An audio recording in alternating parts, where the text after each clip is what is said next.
Hey y'all, today we're going to be making the only bread I know how to make, focaccia. Right off the bat, we're going to add 4 cups of flour to a mixing bowl followed by 2.5 teaspoons of sugar. This recipe was originally in grams, but it's all roughly correct. This part isn't necessary, but I mixed the dries together. Next up, we're going to put in 2 tablespoons of some high quality olive oil and 1.5 cups of water. I didn't realize that it's hard to see the markings when your measuring cup is covered in flour, so I eyeballed it. After that, we're going to thoroughly mix everything by hand until the dough is one cohesive mass. This might be one of the hardest parts of the recipe because I don't like getting my hands dirty and the dough sticks to my fingers and clogs up the kitchen sink after I wash them. Pull out one massive dough ball and admire your handiwork. We're going to let the dough rest for 30 minutes and in the meantime, unclog the aforementioned kitchen sink. Nice. Now let's prep for the next step. We're going to be preparing our yeast. I put about half a packet of instant yeast into 1/8 cup of water, stir it around, and let it hang out until the dough is done resting. Once that 30 minutes is up, we're going to go grab our dough, put on a sweatshirt, and add about 2.5 teaspoons of salt to the dough. I spread the salt around the bowl so the yeast isn't affected by the salt concentration in the dough. After getting teleported across the room, go grab the yeast mixture and pour it over the dough. Then you can go ahead and mix in the salt and yeast water, which mercifully does not stick to your fingers. You might find that your dough is a bit too soupy, like mine was, in which case you can add a little bit of flour to dry it out. I'm no expert, but I don't really think it throws anything off. Once the flour was worked in, I reversed a clip of me taking the dough out of the fridge after it had chilled, covered for 30 minutes. After 30 minutes in the fridge, I took the dough out forwards to fold it over itself end to end a few times to help the texture by building the gluten at work. The dough might be a little tough to work with, but try to fold it as many times as you can.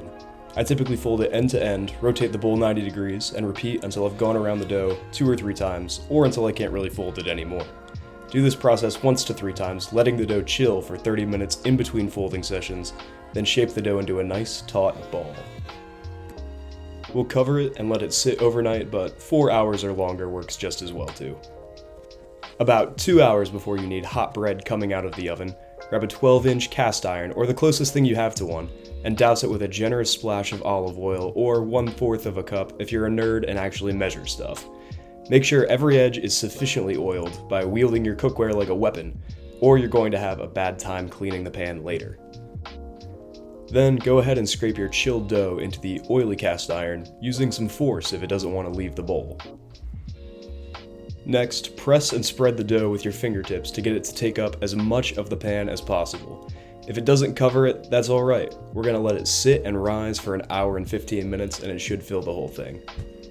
Once that time is up, grab some high quality olive oil and splash the surface of the dough. We're going to be dimpling the dough, spreading the puddle of oil around in the process of completing the most satisfying thing that I have ever done in my life. Let's take a moment to appreciate those dough bubbles. After sending your mom a picture, preheat your oven to 500 degrees Fahrenheit, and by the time your oven is at temperature, you can send your pan of dough on its transformational journey, like a caterpillar crawling into a hot chrysalis, soon to emerge as a delicious butterfly. Set a timer for 15 to 18 minutes, taking out the bread once its surface is golden brown. Then stop to marvel at the fact that you just made bread. Congratulations.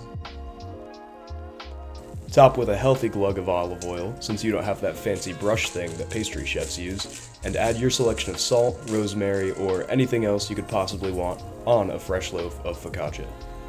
I will take a second to say that I sort of lied to you in this video. Most of the steps I actually did wrong, screwing up measurements or letting the dough sit uncovered or leaving it in the fridge for 2 days.